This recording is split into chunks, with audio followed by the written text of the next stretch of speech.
Slovenské polia v týchto dňoch doslova vysychajú a s nimi trpia aj naši poľnohospodári. Extrémne sucho neničí len úrodu, ohrozuje samotné prežitie tých ľudí, ktorí nás živia. Trpia rastliny a naši farmári trpia spolu s nimi. Nehovoríme to my, hovoria to sami farmári. Poprosím prvé video. Tá pôda je tak suchá, že tie korene, ktoré sú, dajme tomu 20 cm v zemi, sa nedostanú k tej vode. Kukurica je 20 cm. Zreteľne na nej vidno, že ako trpí. Pozrite sa tie fialové okraje. V bežnom roku, bez závlah, v bežnom roku, v normálnom roku mala by mať kukurica meter. Čiže táto kukurica tak strádá, že má pätinu svojej dĺžky. Pozrite sa na ten detail. Vidíte neroztopené, drahé hnojivo. Hotové, rozhádzané peniaze po poli a žiadny užitok. Čo robí vláda? Čo robí minister pôdohospodárstva Richard Takáč? Mám obavy, že sa len nečinne prizerá, kým farmárom pred očami miznú výsledky ich celoročnej tvrdej práce.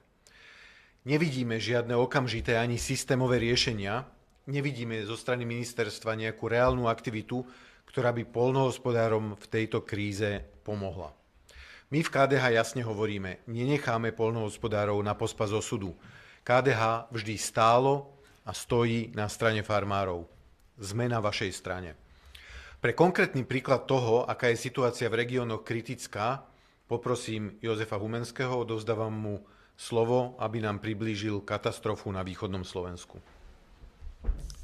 Ďakujem. Dámy a páni, to, čo sme práve videli, je dnes doslova boj o prežitie na poliach. Tento konkrétny prípad z východného Slovenska dokonale ilustruje prístup štátu k tejto problematike.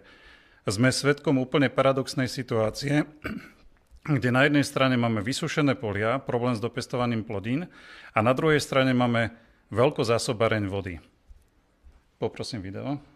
Sú tu čerpacie stanice, všetko je pripravené, vybudované, ohromné množstvo potrubia, všetko je funkčné. Títo farmári by prekvitali, bolo by dostatočné množstvo zeleniny, za rok by netrebalo 1800 kamión potravín.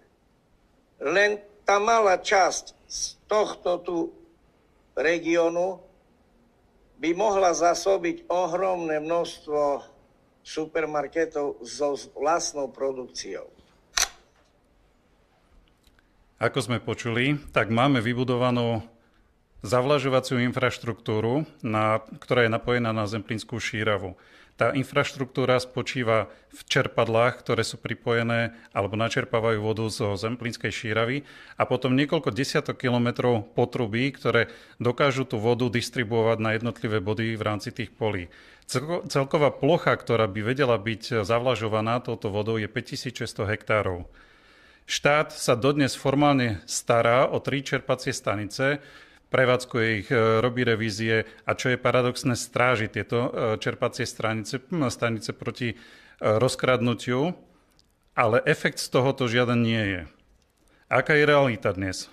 Nikto nevie, v akom stave sú tieto infraštruktúrne systémy, nikto ich nejakým spôsobom nekontroloval. Tie čerpacie stanice 3 sú funkčné, 4. v čase, keď minister Ján Hátek zastavil tieto zavlažovacie systémy, tak bola rozobratá, čiže máme o jednu stanicu čerpaciu menej. A namiesto toho, aby sme túto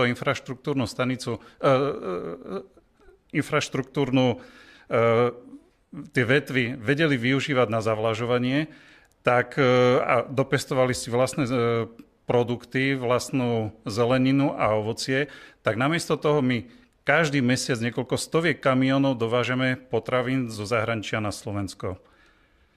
A sucho, ktoré sme videli, tak má ešte jeden ďalší dopad, a to je ten, že poľnohospodári a farmári, ktorí pestujú na tých poliach produkty, tak každým rokom je ich stále menej. Tie firmy oni zatvárajú, prepúšťajú zamestnancov, pretože je to pre nich ekonomicky absolútne nerentabilné. A preto by ma zaujímalo, že pán minister Takáč, ste takmer 3 roky pri moci. Čo ste za tie 3 roky urobili, keďže tento problém s tým suchom je každý rok akutnejší a každý rok je väčší tento problém? Ja osobne neevidujem, aby ste mali akúkoľvek iniciatívu alebo aktivitu v tejto oblasti. Preto ak budete mať priestor verejne sa vyjadriť a týmto poľnohospodárom nielen na východe Slovenska, pretože tento problém tej zavlažovacej infraštruktúry je určite na viacerých miestach Slovenska a určite nie sú využívané všetky, tak im povedzte, akým spôsobom vieme alebo štát vie zabezpečiť opätovnú funkčnosť týchto zavlažovacích štruktúr. A ak sa budete náhodou vyhovárať, že narážete na problém Európskej únie alebo noriem Európskej únie, tak je to problém, ktorý už ste dávno mohli odstrániť. Už dávno ste mohli nájsť tieto riešenia. A odovzdávam slovo ďalej pánu Čavčíkovi. Dámy a páni, počuli ste to sami. Toto nie sú čísla, toto sú zničené životy a zbytočne drahé potraviny, ktoré musíme dovážať, hoci by sme ich mohli vyrobiť sami. Z tohto miesta preto dôrazne vyzývame ministra pôdohospodárstva Richarda Takáča, aby okamžite začal túto situáciu riešiť. Žiadame ho, aby konal a obnovu zavlažovacích systémov, ktoré štát roky necháva chátrať, aby riešil. My v KDH nebudeme len čakať, preto iniciujeme zvolanie mimoriadneho výboru Národnej rady Slovenskej republiky pre pôdohospodárstvo a životné prostredie, kde chceme, aby minister o týchto veciach rozprával a vysvetlil nám, čo robí, čo plánuje. Budeme žiadať okamžité a konkrétne kroky pre riešenie extrémneho sucha. My nenecháme poľnohospodárov v tejto kríze samých, KDH stojíme na ich strane a budeme stáť. Ďakujem za pozornosť.